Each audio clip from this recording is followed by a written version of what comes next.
On May 15, 2018, a distinguished panel of marine scientists and ocean experts met to address the plight of world oceans and publicize the first ever research voyage to a newly discovered high seas habitat for great white sharks. This remote habitat in the Pacific Ocean has been named the White Shark Cafe. I'm David Shaw, co-chair of the Aspen High Seas Initiative. I was pleased to keynote this important event at the Smithsonian Museum of Natural History. Our pioneering initiative was established to bring public attention and action to largely unregulated ocean areas that are the planet's largest habitat, covering almost half the surface of the Earth. Our initiative is developing a comprehensive strategy to bring stewardship to these critical high seas habitats that support life on Earth. We hope that these highlights from our May 15 live broadcast event will create a better understanding and appreciation of the great importance of the world's high seas, including special places like the White Shark Cafe. This is going to be the first report that we've ever had from this area, remote area of the high seas. This is a place that the scientists really only discovered over the course of the past decade. Barb Block is the chief scientist on this first expedition. We've got Barb here ready to go. So I'll turn it over to you, Barb. Thanks. All right, we're out just exiting the White Shark Cafe where we've been for 3 weeks. And most importantly, we got here because we tagged in the fall and winter back in the California National Marine Sanctuaries 38 white sharks with 2 types of satellite tags. And the dream of the voyage was the white sharks were going to show us a place that we knew existed. And overnight, in 3 weeks, we've doubled a data set that we had over 20 years. The most important things that I want to bring home to you is that we were told we're going to a desert and a gyre, a place that we think of traditionally as being very stable. And what we found that we'll highlight in the fluorescence, there's a layer of carbon about 100 meters down that the satellites can't see. So we came out here looking at a satellite view of a place that had very low productivity from the sky. But when we got here, we found that like a sandwich, the way the oceanography layered things is it made it so that we had a lot of mesoscale eddies and a lot of carbon that was near the surface, but beneath the place that a satellite could see it. This is really important, that evaluation of productivity from the sky doesn't cut it. And we've witnessed these bands of life, but making the direct connection, the biogeochemistry of the ocean with a predator-prey anchored in the productivity of photosynthesis. It's not necessarily at the top that channels through all of these many creatures right up to the great white sharks. What you're doing is bringing it together in a place with stories and images and evidence that really brings it home.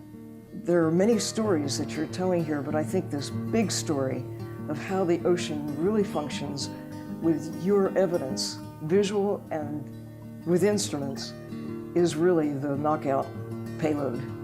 So I'm going to end by telling you we've proven once again that there is a place in the Northeast Pacific that white sharks knew about long before humans, in which they're coming outside the boundaries of the EEZ. They're headed to the high seas, and that's a bit of a place that is unprotected at this time. There is no rule against setting long lines in this region for big-eye tuna, of course.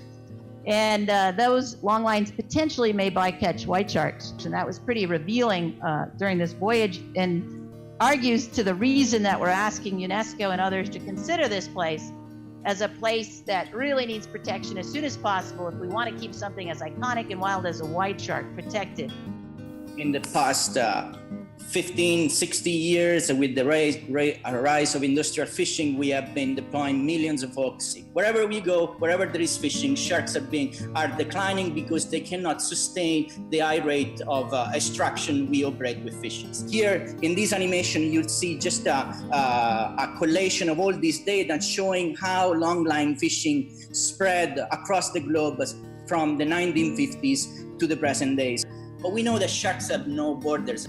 When half of their time, these white sharks are exposed to an international fishing fleet of more than 20 fishing fleets. For the first time, last month, we were able to come out with the first estimate of the global footprint of fisheries. We understood that more than 55% of the ocean is fished. Right now, fishing has become a relentless activity. Some people would argue that the entire high seas should be World Heritage, but practically speaking, we identified for the moment an initial set of sites, 5 of them, of which the White Shark Cafe is part. With this trip, we really confirm once again that this spot is as real as we can make it. And I think we're really at a point where we want to take the torch forward to you. Because being just a World Heritage site, obviously it's the recognition, and the recognition is important. I think in the minds of people, what it does is it makes that immediate and natural association that that place has something unique and exceptional. What World Heritage is really about is it is about protection. And once we see things that are not compatible, those are the things that we provide to the World Heritage Committee to take decisions on behalf of humanity, finally on behalf of humanity, because that's what they represent. Because ultimately, I think the World Heritage Convention should apply to these areas. And this voyage, what you are doing right now over the past 3 weeks, that is really hit on the mark, because what we really need is to be able to show tangibly what it means and why it should be protected, and ultimately why it should be World Heritage for the protection of future generations. This area that the team at sea right now has identified as critical, really important in terms of the chemistry of the ocean, and largely neglected, except right now, Asian nations and even European nations are gearing up to tackle this band of life as a source of mushed up, quotes, wild protein. Knowing is the key. You can't care if you don't know. And this is a moment as never before when we must dive in. Y'all come, let's go, onward and downward. Yay for the team.